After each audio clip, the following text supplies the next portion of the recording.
I put together this little video because I wanted to give you an example of how to do some simple refactoring and test-driven development. And I wanted to use an example that's simple, but still has a little bit of interest. And what I've done is I've grabbed a copy of the FizzBuzz test from some website. And let's open up that file. And here it is. And the idea behind FizzBuzz, in case you're not familiar with it, is to print the numbers from 1 to 100. And in the case of numbers that are divisible by 3, you print the word fizz instead of the number. If the number is divisible by 5, you print the word buzz. If it's divisible by both 3 and 5, you print FizzBuzz. And if it's not divisible by either of those numbers, you simply print the number. So here's an example of FizzBuzz written in Python. It's fairly straightforward, and it appears to work. If we run the code, we'll see that it does print a lot of output. There's a couple of things that are a bit lacking with this implementation, and the first problem is that this is pretty much untestable the way it's written. You just have a big block of code. You've got calculations interspersed with print statements. It's really hard to tell if this is actually doing what it's supposed to do. And so I'd like to take this and refactor it and put in some test cases to exercise the code and to really demonstrate that yes, it is correct and it is giving you the right answer. And so for this, we're going to use the doctest module, which is a standard part of Python. It comes with your Python implementation. And there's a little example here of how to use it. Basically, all you need to do is import the doctest module and then call this testmod function. So let's do that. Let's grab that, just copy and paste and put that into our little program here. And I'll have to clean up the indentation a little bit. And there we go. Now we don't have any tests yet, so when we run this, it doesn't really give any test output. It just runs the code as it is. So how can we refactor this? How can we put in some test cases? Well, we have this little bit of logic here that is supposed to check if a number is divisible by 3. Let's extract that into a separate function and try to test that as a separate unit of logic. So we're going to do that. We're going to create a function called fizz, which takes an integer. We're just going to stub it out for now. This is actually illegal syntax. This does not work the way I've written it. Notice we're expecting more than just a simple function declaration. We have to have something inside the function. Now the good news is a docstring counts as a statement. So we can put in a docstring here. I'm going to describe what this does. Return the word fizz if I is divisible by 3.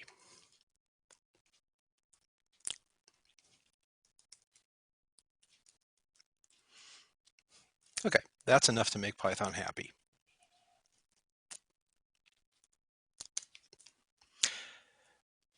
Now we can start putting in our test cases, and doctest makes this very easy to do. We just we just put in some examples of what we expect to see when we call this function. So if I do a fizz of 1, I'd like to get back an empty string. If I do a fizz of 2, I'd also like to get back an empty string. And if I do a fizz of 3, I'd like to get back the word fizz.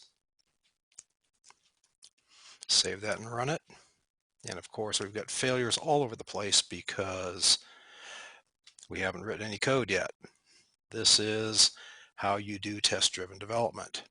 You write a test, you see the test fail, and then you put in the code to make the test pass.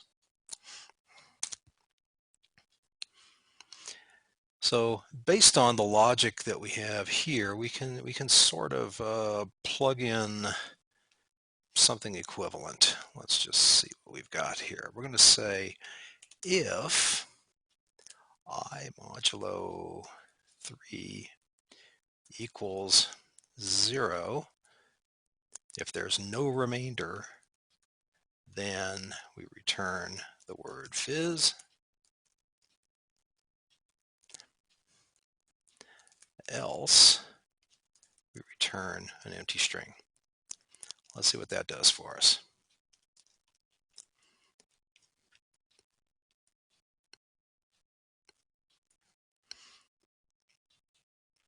Oh, interesting. It's almost right. It's complaining about these, looks like it's complaining about these quotation marks. All right, let's see if we can fix that. Let's rewrite our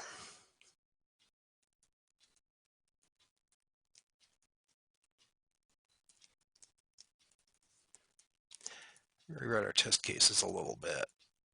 Use single quotes instead of double quotes. And we'll see what that does for us.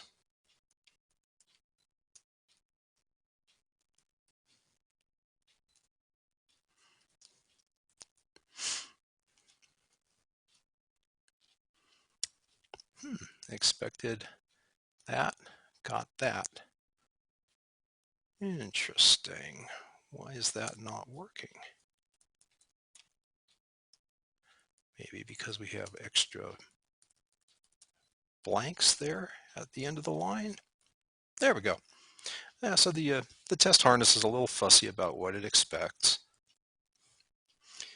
but we've got it to a working condition here. So we think this works. Let's put in a few more test cases just to make sure. We're looking at multiples of 3. So let's do a fizz of 6.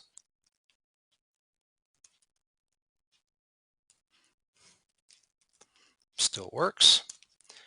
We'll do a fizz of 9.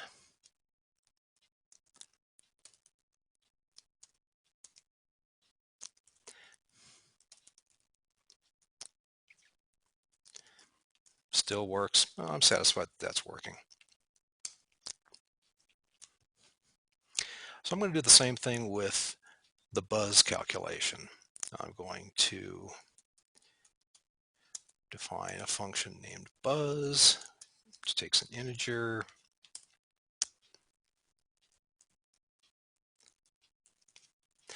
and we're going to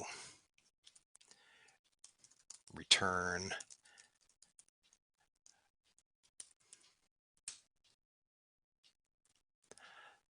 buzz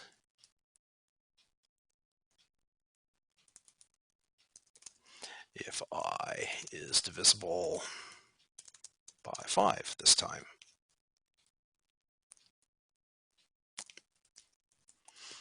Okay, we've stubbed out the code, seems to work. Let's put in some test cases. Buzz 1, should give us an empty string.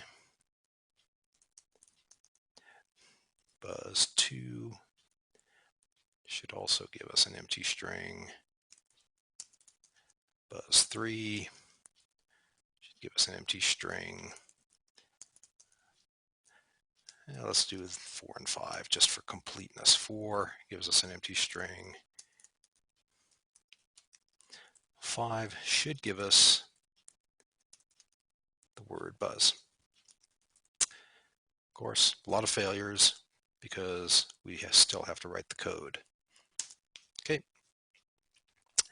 I'm going to do the same thing that we did before. We can pretty much copy and paste with a few little changes here.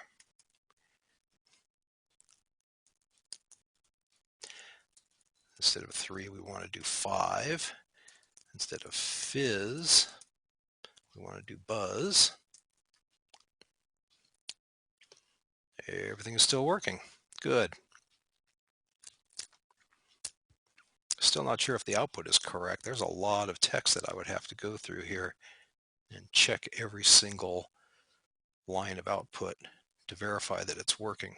That's the whole point of doing these tests, is to avoid having to check it all by hand. All right. Now the next thing I want to do is see if I can refactor this.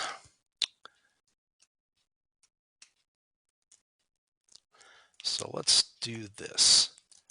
Line plus equals fizz n.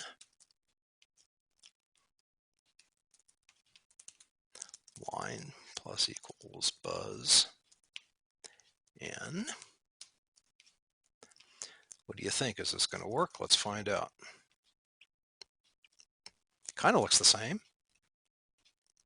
I'd have to really check this very carefully to make sure that we're getting the correct output, but it looks like it was the same output as before.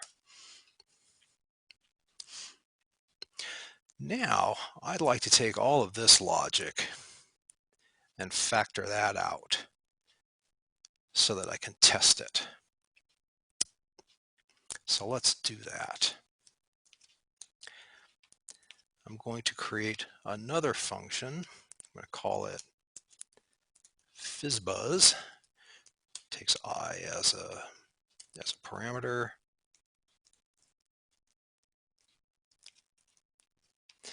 This one is going to be a combination of the other two functions that we've already written. So return FizzBuzz or I, based on the logic that we have in our main loop. Okay, code is still stubbed out. Let's add in some test cases. Start with some basic ones first. FizzBuzz of 1 should give us 1. FizzBuzz of 2 should give us a 2.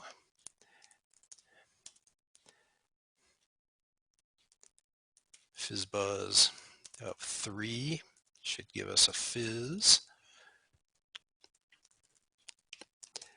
FizzBuzz of 5 should give us a buzz. And one case we haven't tested yet is the number that's divisible by both 3 and 5.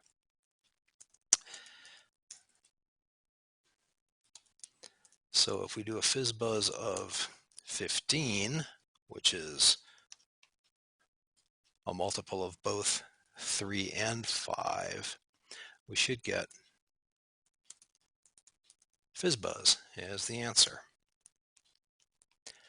Okay, let's make sure our tests are running.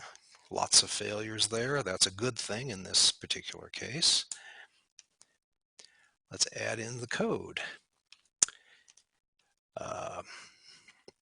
Now I'm going to do something a little bit tricky or sophisticated, whatever word you want to use. Um, I happen to know that this will actually do what I want. So return fizz of I plus buzz of I, or just the number I. So we're going to call the fizz function. We're going to get back either the word fizz or a blank string. Then we're going to do the same thing with buzz. We're going to concatenate the results of those two functions. So this is going to give us either fizz, buzz, FizzBuzz, or a blank string. If we get a blank string, the OR test will fail and it'll default to returning the number I. A little bit tricky, but it actually works. Okay, looking good so far. Let's keep going. Okay, now what we have now is a function that gives us the correct answer for every value of I that we can pass in. So we've basically taken all of this code that's inside the for loop and we've extracted it out into a separate function. So now we can delete all this. We can replace it with print FizzBuzz I, or sorry, N in this case.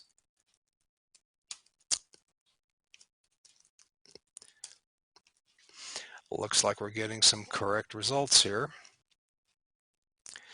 Still haven't really verified that the output is correct. I mean, it seems to be based on everything we've done so far, but we need to do another little refactoring.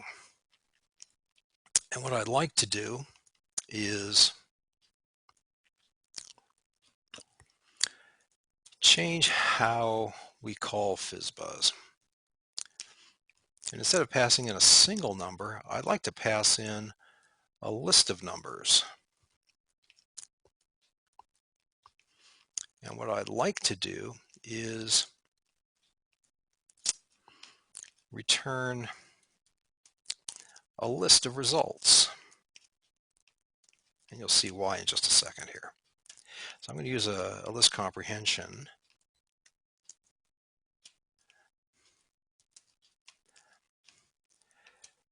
So fizz plus buzz or I for I in numbers. And now, because I've changed the return type of this function, I'm going to have to change my test cases. I have to pass in, whoops,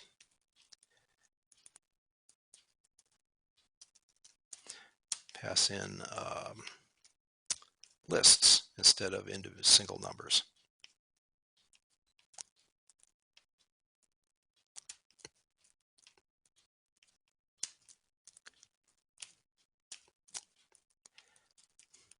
So I'm passing in lists of numbers,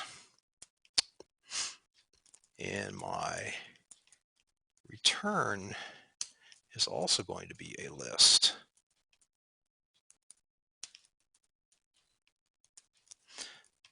In this case, we're going to get a list containing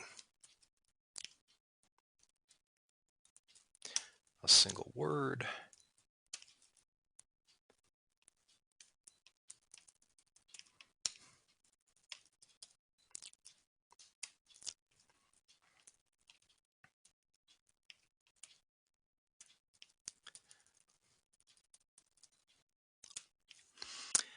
Okay.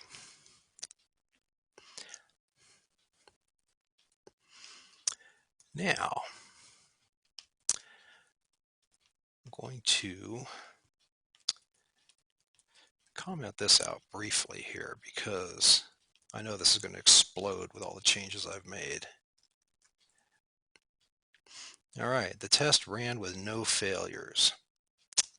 That's a good sign. Now I'm going to expand this just a little bit here. I want to make sure that I can actually exercise this with different combinations of inputs. So I'm going to do FizzBuzz, and I'm going to give it all multiples of 3. So 3, 6, 9, 12. And I should get back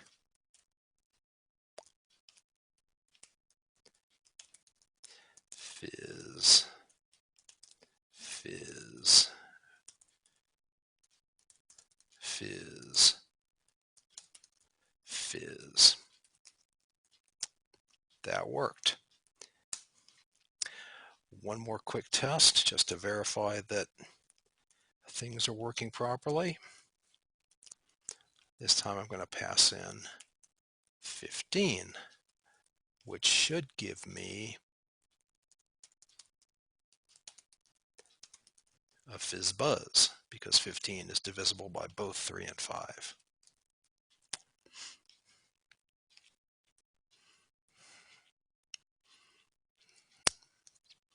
All right, why are we not happy with that? Oh, because I needed a space there. It's a little fussy about the formatting.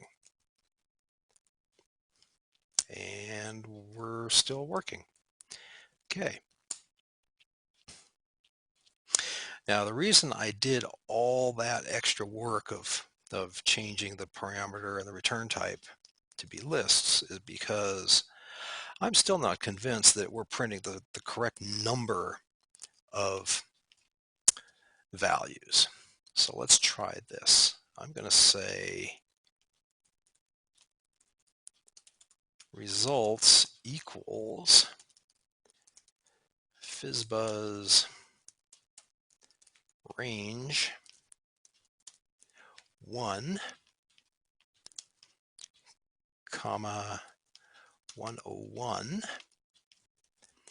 then I'm going to make sure that the length of the results is actually equal to 100, because it's very easy to make a mistake here and be off by 1 in either direction, either get 99 or 101 instead of what we're looking for. Okay, the assert worked.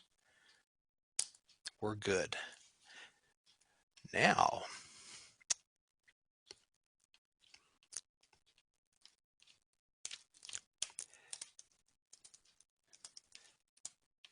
pass in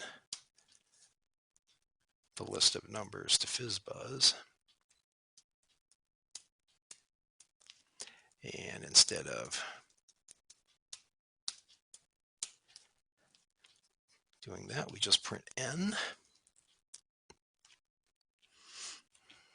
Now I believe that I have demonstrated that all of these outputs are correct.